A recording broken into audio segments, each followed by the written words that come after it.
This is a reading from the Notebooks by Maria Valtorta, 1943, September the 22nd. Jesus says, "From my gospel there emerges a teaching for you humans, so divided by hatred. Yesterday I left you at peace to give you time to change your thought and look. Yes, this, too, for there are blameworthy looks because of the hate filling them, as it does, and even more than every word, by filtering the movements of your heart through the very sweet teachings of Mary. The storms upsetting a lake are not suddenly calmed, and above all, once calmed, do not restore to the waters immediately their former appearance. The cloudiness remains for some time to corrupt the water's color and clearness, and only when the waves are totally calm, even in the depths, does the water become clear and once again get as blue and serene as the sky. The same occurs when hate rushes into our heart with its hellish wind. Time is needed for the soul to be purified of its anti-Christian poison. Bear in mind, Maria, that I understand that under certain painful agents it is only human for hate to arise. But you are not only human. Indeed, humanity is a transitory phase of your lives, whereas the superhuman is what is not subject to transience. For from the moment in which you are created by the Father, you are, and will always be, in light or in darkness, according to your way of acting on earth.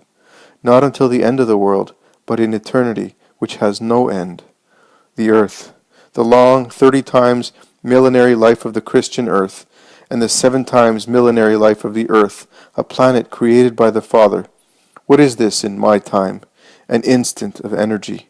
Yesterday you were purifying yourself, and I left you immersed in this work, necessary for all, and especially for my beloved ones, for I cannot stay where there is hatred. Always remember this, even if it were the most humanly just and comprehensible of hatreds, and I will now speak for you and for all.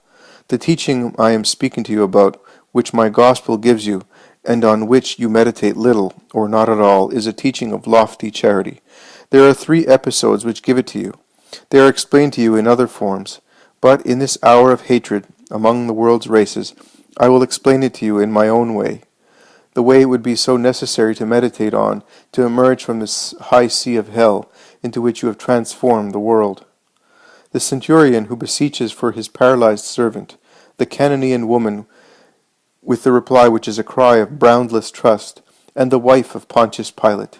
3 Gentiles, 3 people outside the Father's law, but among the children of Abraham, among those living in the law given by the Lord to his prophet amidst the lightning bolts of Sinai, who had a heart like those 3 hearts.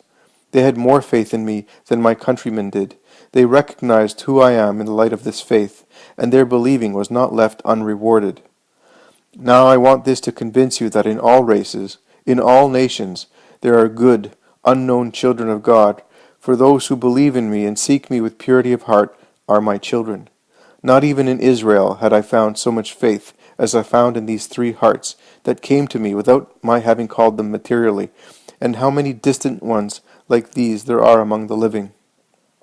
Judge not, children, and do not disdain.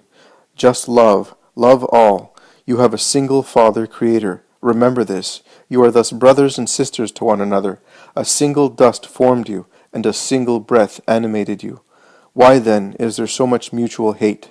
Do not be harsh to your brothers and sisters. Look at Jesus, the Master who does not err, and who did not reject the pagan centurion and the Canaanite woman in Israel, judged to be a leper in her soul.